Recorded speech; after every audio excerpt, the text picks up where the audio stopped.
TV త్రిబుల్9 news కి స్వాగతం.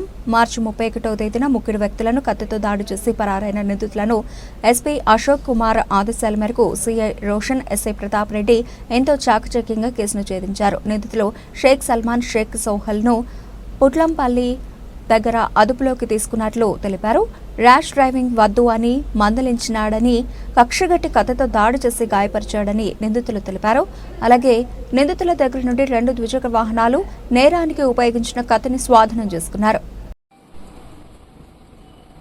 కమలాపురం పట్టణంలో మొన్నటి దినం 31/3/2020 తేదీ సాయంత్రం ఆస్మానగర్ యందు వ్యక్తులు మోటార్ సైకిల్లో వేగంగా తిరగొద్దని చెప్పిన దానికి కత్తితో దాడి చేసిన సంఘటనలో ఉన్నతాధికారులు ఎస్పీ సార్ గారి ఆదేశాల మేరకు, డీఎస్పీ సార్ గారి ఆదేశాల మేరకు మా ఎస్ఐ, మా సిబ్బందితోటి ఈరోజు ఉదయం కమలాపురం టౌన్లోని వరదరాజుల స్వామి గుడి దగ్గర దాడికి పాల్పడిన 2 వ్యక్తులను, సల్మాను, షరీఫ్ అని తండ్రి కొడుకులు ఇద్దరు, వాళ్ళను అదుపులోకి తీసుకోవడం జరిగింది.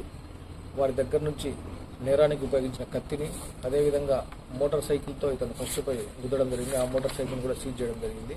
వీరిని అరెస్ట్ చేసి రిమాండ్కి పంపడం జరుగుతూ ఉంది.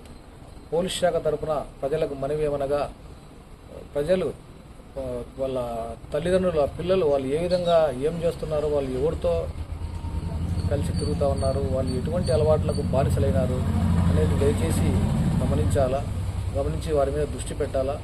ఈ కేసు విషయంలో పరిశీలిస్తే మందలించాల్సిన తండ్రి కొడుకుకు సహాయంగా వచ్చి ఇంత పెద్ద కత్తిపోటుతో ఒకరిని కాదు అడ్డం వచ్చిన ఇద్దరిని కూడా మొత్తం 3 వ్యక్తులకు గాయాలు కలిగించడం జరిగింది. ఇటువంటి వాటిని ఎవరు ఉపేక్షించరు. చట్టపరంగా తీవ్రమైన చర్యలు తీసుకోవడం జరుగుతుంది వీరి మీద. అదేవిధంగా కమలాపురం పట్టణ పరిధిలో రాత్రి 11 గంటలు దాటిన తర్వాత కారణం లేకుండా అనవసరంగా బయట తిరిగి ఎవరినైనా కూడా వారి మీద చర్య తీసుకోవడం జరుగుతుంది. దయచేసి తల్లిదండ్రులు పిల్లల్ని బయటికి పంపకుండా, అదేవిధంగా వాళ్ళు యొక్క చదువుకు కాలేజీకి వెళ్తున్నారా లేకపోతే అల్లచిల్లడ తిరగడానికి వెళ్తున్నారా అనేది గమనించి వారి మీద శ్రద్ధ తీసుకోవాలని, అదేవిధంగా పట్టణంలోని ఎక్కడన్నా అనుమానంగా ఉండే వ్యక్తులు గాంజాకు సంబంధించిన సమాచారం కానీ, ఏ సమాచారం ఇచ్చినా గ్యాంబ్లింగ్ సంబంధించిన సమాచారం కానీ, క్రికెట్ బెట్టింగ్ సంబంధించిన సమాచారం కానీ మాకు పోలీస్ శాఖకు తెలిపితే వారి వివరాలు గోప్యంగా ఉంచి వారికి తగిన పారితోషికం కూడా ఇవ్వడం జరుగుతుంది. దయచేసి ప్రజలందరూ సహకరిస్తేనే మేము ఇటువంటి అసాంఘిక కార్యకలాపాల మీద ఉక్కుపాదం మోపగలుగుతాము. అందరి సహకారం మాకు అవసరము. దయచేసి మీరు సహకారం అందించి కమలాపురంలో ఇటువంటి ఇన్సిడెంట్స్ మళ్ళీ జరగకుండా మేము కఠినమైన చర్యలు తీసుకోవడానికి మీ అందరూ సహకరిస్తారని కోరుకుంటూ